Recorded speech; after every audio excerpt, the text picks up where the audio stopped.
Saúdos, como están? Xa temos unha nova condición para que a feira de gando quede en Amio, que se celebre outro día que non sexa o mércores. Dixo o alcalde que adiantou que o xoves que ven vai se reunir cos gandeiros para pedirlles un cambio na data do mercado. Farao despois de que Monbús aceptara correr cos gastos das reparacións que precisa o recinto. A reunión entre o Concello e a concesionaria do recinto de Amio, Monbús, celebrada o pasado venres, non puido ir mellor. Ou iso dixo esta mañá o alcalde, que explicou que o presidente da empresa, Raúl López, se amosou disposto a facer o investimento necesario para remodelar as instalacións e adecualas á normativa europea. Segundo Ángel Currás, esta é unha peza importante para a supervivencia do mercado de gando, pero aínda queda outro fleco: facer que o recinto sexa compatible con outras actividades. Para iso, o rexedor vai se reunir o próximo xoves cos gandeiros nun encontro no que estará en riba da mesa o cambio de día da feira. Este recinto está infrautilizado. Solamente unas horas a la semana, miércoles por la mañana y además muy pocas horas. Y el resto de la semana el recinto no se utiliza. ¿Por qué? Pues porque a veces es muy difícil una feria que quiere ubicarse en Amio, necesita días para su instalación. Entonces, a ver si es posible compatibilizar todo ello. Desde luego, por mi parte, estoy abierto a cualquier tipo de sugerencia y, desde luego, he encontrado en Raúl López, y lo digo también, la comprensión y el afán de colaboración en todo ello. Segundo os gandeiros, a posibilidade de cambiar o día da feira nunca estivo sobre a mesa. Iso sí, segundo confirmaron a Correo Televisión, o sector non poría impedimentos se iso serve para salvar Amio. E que o alcalde reitera que o mercado do gando seguirá en Santiago se é posible darlle outros usos ao recinto. Ángel Currás envía unha mensaxe: para que Compostela non perda, todos temos que arrimar o ombreiro. E as conversas que non avanzan, máis ben todo o contrario, son as que mantén o goberno local cos sindicatos para acordar os recortes vinculados ao plan de axuste. As centrais levantáronse da mesa de negociación e a concelleira de Persoal dixo hoxe non entender os motivos. Amelia González sostén que a súa proposta pasa por reducir únicamente as gratificacións por xubilación. Os sindicatos con representación no Concello e o Goberno local seguen sen entenderse. Os representantes dos traballadores levantáronse da última mesa de negociación despois de que a concelleira de Persoal dera a coñecer a súa proposta final para aforrar 350.000 euros do capítulo de persoal dos orzamentos. Amelia González di non entender a postura dos sindicatos porque asegura os recortes só lle afectarán as gratificacións por xubilación, que se reducirán nun 60%. Din que non están de acordo en que se reduza só nun 60% ese complemento, esa gratificación por xubilación que se dá desde o Concello de Santiago a traballadores nun momento como no que estamos. Non están de acordo en que nós consideremos que non se poden e que non podemos, porque non temos cartos, pagar xubilacións que chegan ata os 75.000 euros. Pois eu puxen toda a miña mellor vontade en facelo o menor dano posible, evidentemente, a todos os traballadores que en xeral van cobrar absolutamente todo, pero os sindicatos non o queren ver. A concelleira de Persoal afirma que o plan de axuste deixa pouca marxe de maniobra porque só permite recortes en 4 conceptos: axudas sociais, formación, produtividade e xubilacións. Nos 2 primeiros di Amelia González adoitábase orzamentar unha cantidade superior á que logo se gastaba. Agora, a partida contemplada nas contas vaise adecuar á realidade, cun aforro de case 240.000 euros.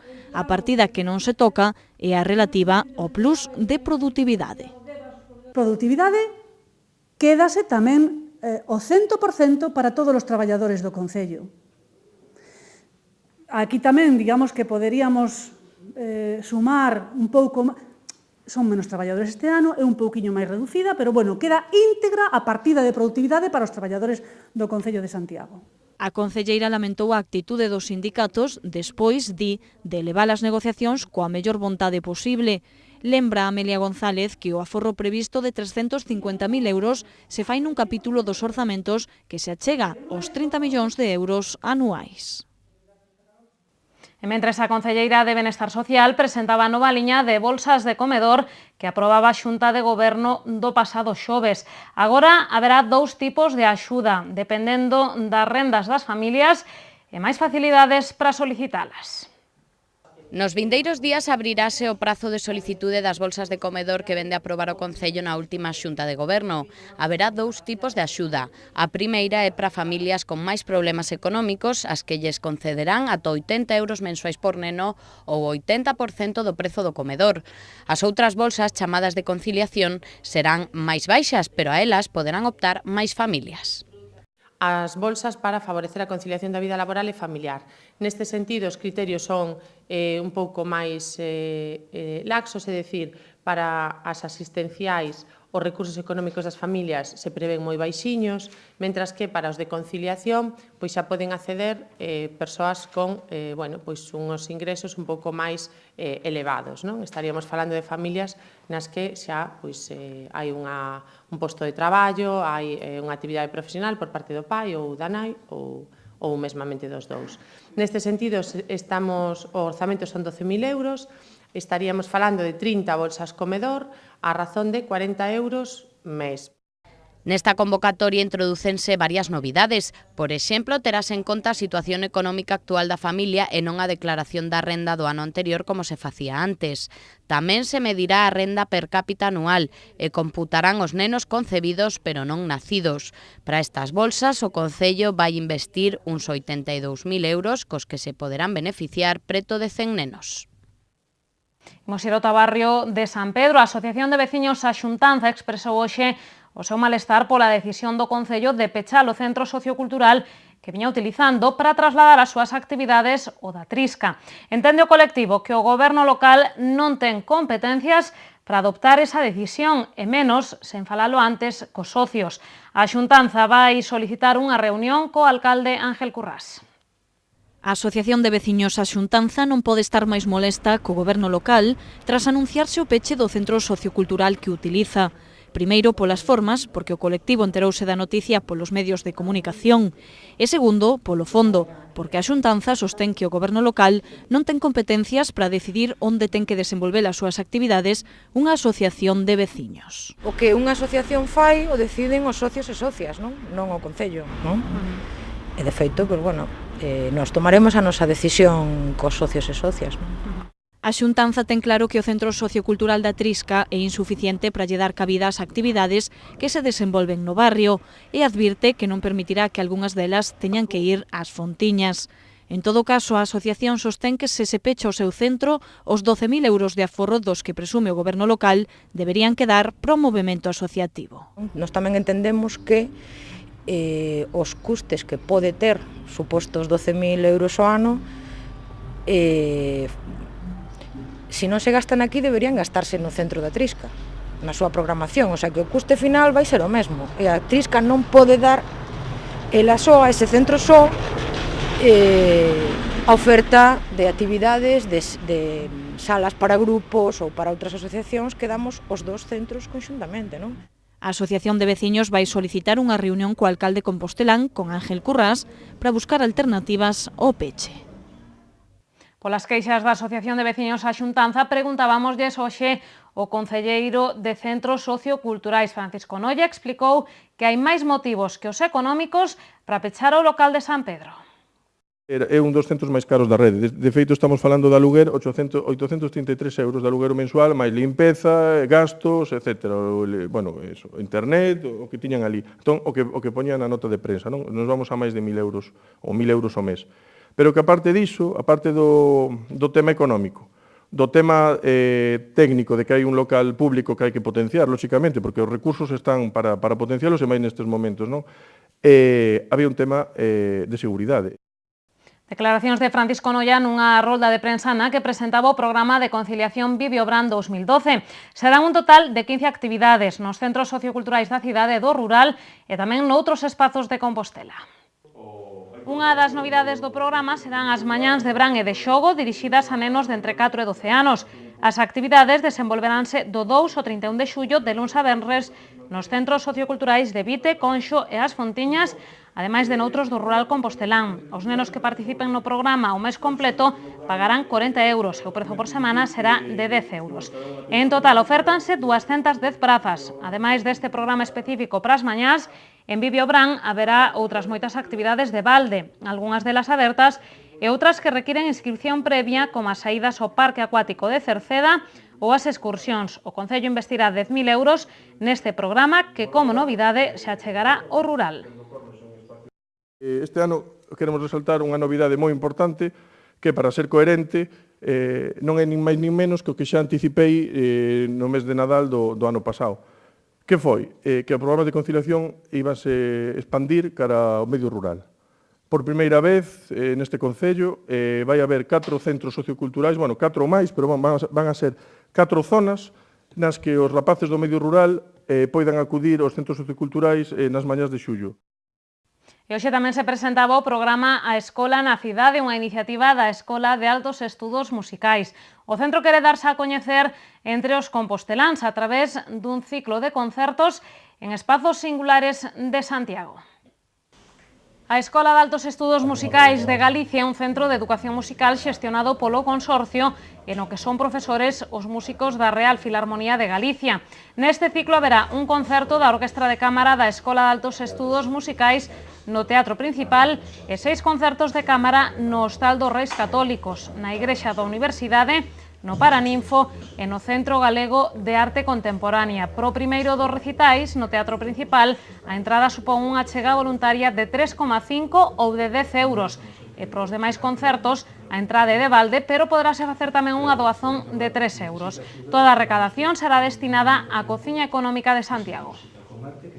Esta proposta, inicialmente da Concellería de Cultura, se ve reforzada ahora pola opinión moi favorable de Paul Daniel a ter unha maior presencia a Real Filarmonía na cidade e, por suposto, a Escola de Altos Estudios Musicais.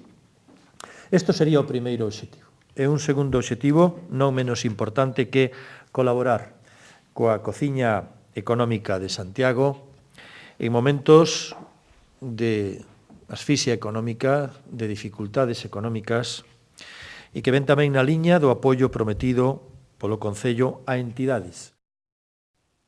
Mais cousas, o Instituto Xelmírez Zun recibiu esta mañá a visita do secretario xeral de Política Lingüística, de Valentín García, que quixo coñecer as propostas do profesorado en materia de dinamización. Unha delas é a edición dun cómic en galego para potenciar o uso da nosa lingua entre os adolescentes do ámbito urbano. O secretario xeral de Política Lingüística, Valentín García, visitou este mediodía o Instituto Xelmírez Zun para valorar as iniciativas propostas polo profesorado en materia de dinamización lingüística. García lembrou que as actividades estarían enfocadas a un grupo de especial interese, os adolescentes de ámbito urbano. O alumnado de perfil sobre todo urbano, é que nos interesa moito porque é onde se cabe máis temos que traballar e máis temos que impulsar, como digo, medidas que amplíen o ámbito de uso da nosa lingua dentro de unhas franxas de idade que son cruciais á hora de fomentar o uso do galego. Para conseguilo, o equipo de dinamización do Instituto Santiagués propuxo o secretario xeral a creación dun concurso de cómic, un xénero literario que precisamente atopa neste público un dos seus maiores apoios. Deste xeito preténdese fomentar o ámbito lector e a implicación da lingua en novos espazos creativos. Implicar lingua con debuxo, con cor, con creación, con traballo en equipo, con traballo en grupo, e todo iso dentro dos nosos centros de ensino, que son unha peza clave dentro do proceso de dinamización lingüística e do impulso a gañar novos ámbitos de uso da lingua, que é o que estamos buscando en realidade. Valentín García ademais visitou as instalacións do centro, cuxa biblioteca acaba de reabrir. Nos seus fondos figuran documentos de gran relevancia como os expedientes de antigos alumnos, entre eles o de Castelao, que curiosamente suspendeu unha materia sobre literatura. En Hospital Clínico esta mañá quedaba instalada unha exposición cas ilustracións gañadoras do terceiro concurso de debuxos e lemas para escolares con motivo das doazóns e os transplantes. Trátase dunha iniciativa da Xunta para animar os cidadáns a que se convirtan en doadores. Uns 85.000 galegos teñen carne de doante de órganos, pero aínda non son de abondo. Para concienciar os cidadáns sobre as vantaxes da doazón, as Consellerías de Sanidade e Educación e a Oficina de Coordinación de Transplantes da Xunta organizaron un concurso de debuxos e lemas dirixido aos estudantes. Os resultados pódense ver na entrada do Hospital Clínico nunha exposición que logo percorrerá outros complexos hospitalarios. Los ganadores aquí están detrás y lo que se pretende es que recorran toda Galicia, que vayan de aquí hasta casi final de año por hospitales y centros de salud, para que la sociedad vea cómo los más pequeños también saben lo que es la donación y el trasplante, que se discuta y que todo el mundo tiene que aportar para que al final todas las personas se puedan trasplantar. No clínico fanse trasplantes de fígado, ril e páncreas, aínda que coa axuda de equipos de outros hospitais tamén se realizan intervencións de corazón ou pulmón. O coordinador de trasplantes do Chus, Alfonso Mariño, lembrou que o perfil de doantes está a cambiar debido ao descenso de accidentes. Cada vez a idade media dos doadores son maiores, hai máis pacientes que fallecen por eventos cerebrales, por infartos ou por hemorraxias cerebrales, e menos que fallecen en accidentes de tráfico ou accidentes laborais. Malia a existencia dun carné de doante, o único necesario para doar órganos é a vontade propia no caso dos vivos e o consentimento dos familiares no caso dos falecidos. Trátase, en definitiva, do maior xesto de solidariedade. Achegámonos agora ata a Facultade de Ciencias Políticas. Ali arrancaba esta mañá un ciclo de seminarios que ten como obxectivo fomentar o emprendemento entre as mulleres. As conferencias forman parte do programa Woman Emprende, organizado pola Universidade de Santiago en colaboración ca Asociación de Executivas de Galicia e COVID Galicia. Ademais, o proxecto está financiado polo Instituto da Muller baixo compromiso de introducir a perspectiva de xénero nos procesos de creación de empresas de base tecnolóxica. O ciclo foi inaugurado pola Secretaria Xeral de Igualdade da Xunta, Susana López Abella, a Directora Xeral para a Igualdade do Ministerio de Sanidade, Carmen Plaza, e o Vicerreitor de Investigación e Innovación da USC, Francisco González. Dende hoxe e ata o xoves, as distintas charlas abordarán todas as fases que acompañan o emprendemento feminino, dende o desenvolvemento dunha idea empresarial ata a utilización das redes sociais, pasando polos aspectos financeiros e legais.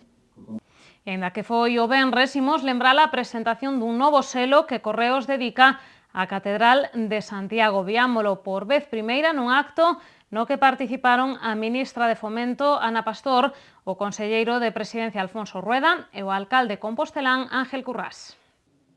Con este xa son 15 os selos que Correos lle ten dedicado á Catedral Compostelá ou ao Camiño de Santiago. Este porase en circulación o próximo xoves e haberá en total 280.000 unidades con valor de franqueo de 2,90 euros. Trátase dun selo dunhas dimensións un tanto maiores ás habituais, no que o protagonista é a fachada do Obradoiro e no que tamén se pode ver o Santiago sedente tal e como está representado no parteluz do Pórtico da Gloria. Na presentación, a ministra de Fomento, Ana Pastor, amosouse convencida de que este novo selo será un vehículo máis para difundir a nosa historia e os nosos valores e para dar a coñecer a catedral que definiu como unha xoia arquitectónica da que todos temos que sentirnos orgullosos.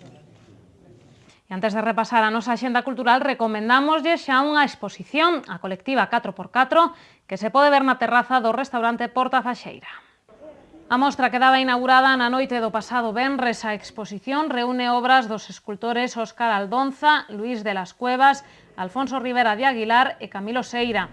Os 4 artistas xuntáronse para intervir nos distintos espazos do restaurante Porta Faxeira con obras en madeira, bronce e pedra. O fío conductor de todas as pezas de 4x4 é a representación figurativa, dende ópticas e interpretacións persoais de cada escultor. Imos botarlle un ollo agora sí a nosa axenda cultural.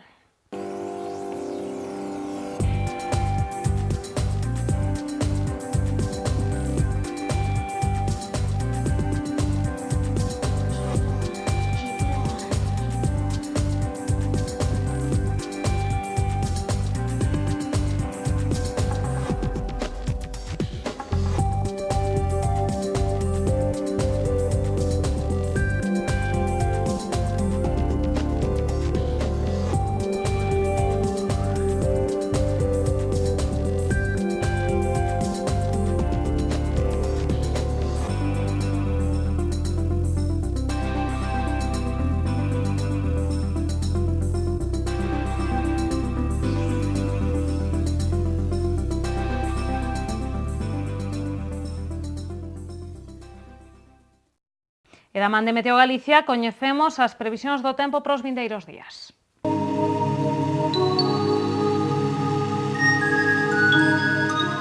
Pedras de Santiago ofrécelle a información do tempo.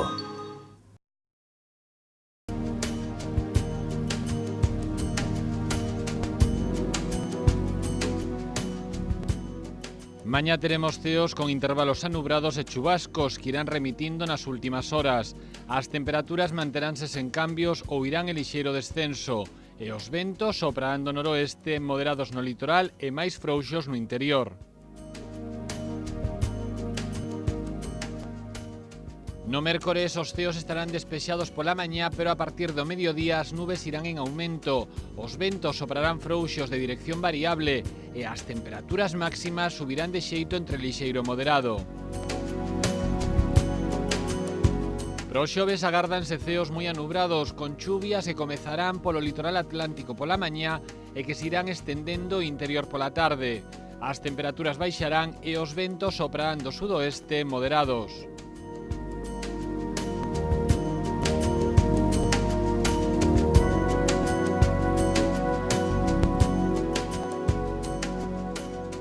Mañá en Santiago teremos ceos con intervalos anubrados e chubascos máis probables e frecuentes pola mañá.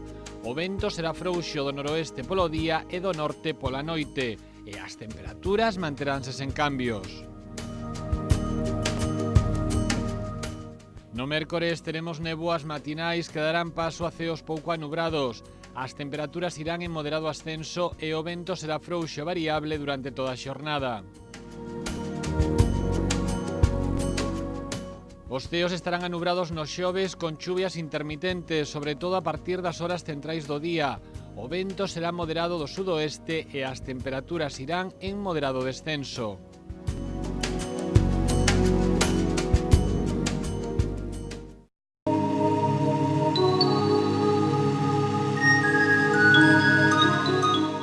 Pedras de Santiago ofreceulle a información do tempo.